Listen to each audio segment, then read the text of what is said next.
નમસ્કાર મિત્રો, વેધર ઇન્ફોર્મેશનમાં આપનું સ્વાગત છે અને હું છું પરેશ. ખાસ કરીને આજના વિડીયો પર માહિતી આપવાની છે નૈઋત્યના ચોમાસાની. નૈઋત્યનું ચોમાસું છે તે મજબૂત રીતે અને ઝડપથી આગળ વધી રહ્યું છે. અત્યારે ચોમાસું ક્યાં પહોંચ્યું જો એ જાણવા જઈએ તો સૌ પ્રથમ તો આપને એ જણાવી દઉં કે આમ તો ઘણા સમયથી અમે કહેતા આવ્યા છે કે આ વર્ષે કેરળની અંદર સમય કરતાં વહેલું ચોમાસું પહોંચી શકે ને એ જ મુજબ ચોમાસાની એન્ટ્રી જો આમ જોવા જઈએ તો જે વરસાદ અને OLRની દ્રષ્ટિએ જોવા જઈએ તો લગભગ 27-28 તારીખ આસપાસ ચોમાસાની એન્ટ્રી છે કેરળમાં થઈ ચૂકી હતી. છતાં પણ હવામાન વિભાગે જાહેરાત ન કરી. એની પાછળનું પણ એક કારણ હતું, કેમ કે હવામાન વિભાગના પણ ઘણા બધા નિયમ હોય. એ નિયમો ફોલો કરીને હવામાન વિભાગના અધિકારી છે જાહેરાત કરતા હોય છે, જેમાં પવનની ઝડપ ઓછી હતી ને એ વાત પણ અમે ઘણા સમયથી કહેતા આવ્યા છે.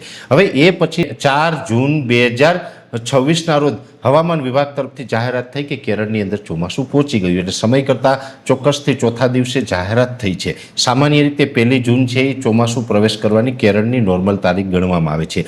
ત્યાં જાહેરાત થઈ, પણ જોવાની વાત એ છે કે ચોમાસું કેરળની અંદર ત્યાં પહોંચે તો એટલું ઝડપથી આગળ ન વધે કે માત્ર 24 કલાકની અંદર 3 રાજ્યોને પાર કરી ચૂકે. હવામાન વિભાગનું બીજું સ્ટેટમેન્ટ ગઈકાલે જોવા જઈએ તો કોંકણ ગોવા સુધી ચોમાસું પહોંચી ગયું. એટલે કે 4 તારીખે કેરળમાં પહોંચ્યું, ત્યાંથી આગળ વધી અને કર્ણાટક આખું રાજ્ય પાર કરી અને કોંકણ ગોવા પહોંચી ગયું. આજે 6 જૂન 2026ના રોજ ચોમાસું છે તે દક્ષિણ મહારાષ્ટ્ર સુધી પહોંચી ચૂક્યું છે.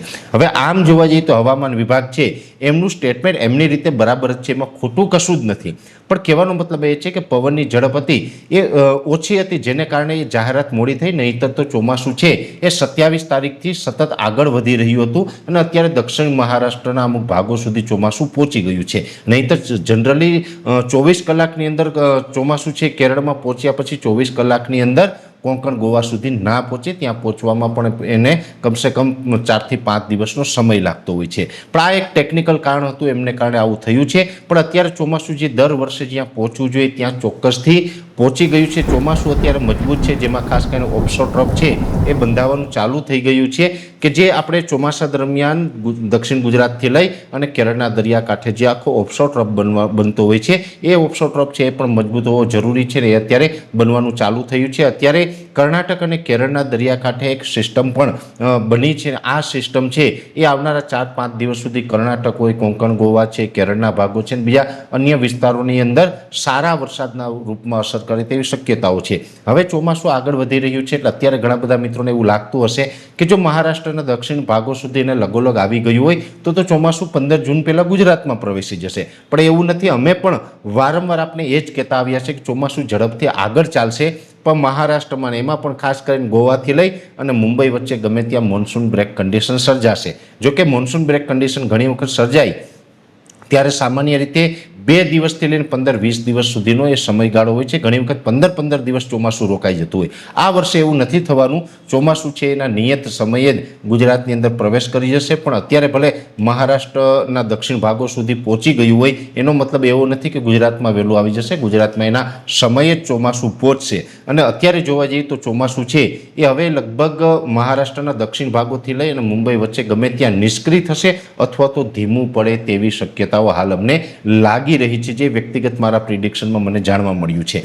બીજી વાત એ પણ કરવાની છે, આમ જોવા જઈએ તો 15 જૂન છે એ ગુજરાતની વર્ષોથી નોર્મલ તારીખ ગણવામાં આવે છે કે 15 જૂને ગુજરાતમાં ચોમાસું બેસી જતું હોય. ગુજરાતમાં બેસે એટલે માત્ર દક્ષિણ ગુજરાતના જે વલસાડ સહિતના અમુક વિસ્તારો છે અને કદાચ સૌરાષ્ટ્રના કાંઠા વિસ્તારમાં એ ચોમાસું પહોંચતું હોય છે. પણ આમ સામાન્ય રીતે જોવા જઈએ તો હવામાન વિભાગે પણ અમુક સમયે ક્લાઇમેટ ચેન્જની અસરને કારણે આ તારીખોમાં ફેરફાર પણ કરતું હોય છે, જેની અંદર છેલ્લા 6 થી 8 વર્ષથી જોવા જઈએ તો હવામાન વિભાગે આ તારીખમાં ફેરફાર પણ કરેલો છે, જે ઓછા મિત્રો જાણે છે. એની અંદર એવું છે કે હવામાન વિભાગનું હવે તો એવું પણ કહેવાનું છે કે 15 જૂન નહીં પણ 22થી લઈ અને 25 જૂન વચ્ચે ગમે ત્યારે ગુજરાતમાં ચોમાસું પ્રવેશ કરી શકે છે. આ એની નોર્મલ તારીખ સેટ કરવામાં આવેલી છે. છતાં પણ હું આપને કહું કે આપણે તો જે હવામાનના જે અલગ અલગ જે અનુભવો છે એ અનુભવ મુજબ વર્ષોની જે તારીખ છે 15 જૂન એમને જ આપણે પકડી રાખ્યા છે અને એમને જ પણ અત્યારની પરિસ્થિતિ પ્રમાણે હજુ પણ એ જ તારીખ છે એ નોર્મલ માનવી એમાં કંઈ ખોટું નથી. પણ ચોક્કસથી વાત છે કે 15 જૂન આસપાસ ગુજરાતમાં ચોમાસું પ્રવેશ કરી જશે. એમાં કદાચ ઘણી વખત 1 કે 2 દિવસ આગળ પાછળ થતું હોય, ઘણી વખત આગળ થાય અથવા તો પાછળ થતું હોય છે, પણ 24 કે 48 કલાકનો ફેરફાર હોય એ બહુ ફેરફાર ગણવામાં નથી આવતો. ચોમાસું પ્રવેશ કરવા માટે નોર્મલ કન્ડિશન ગણવામાં આવે છે. એટલે ચોમાસું અત્યારે આ કન્ડિશન છે. ખાસ કરીને નૈઋત્યનું ચોમાસું છે એ કેરળ, કર્ણાટક, કોંકણ, ગોવાના તમામ વિસ્તારોને કવર કરી અને મજબૂત રીતે ઝડપથી આગળ વધી રહ્યું છે.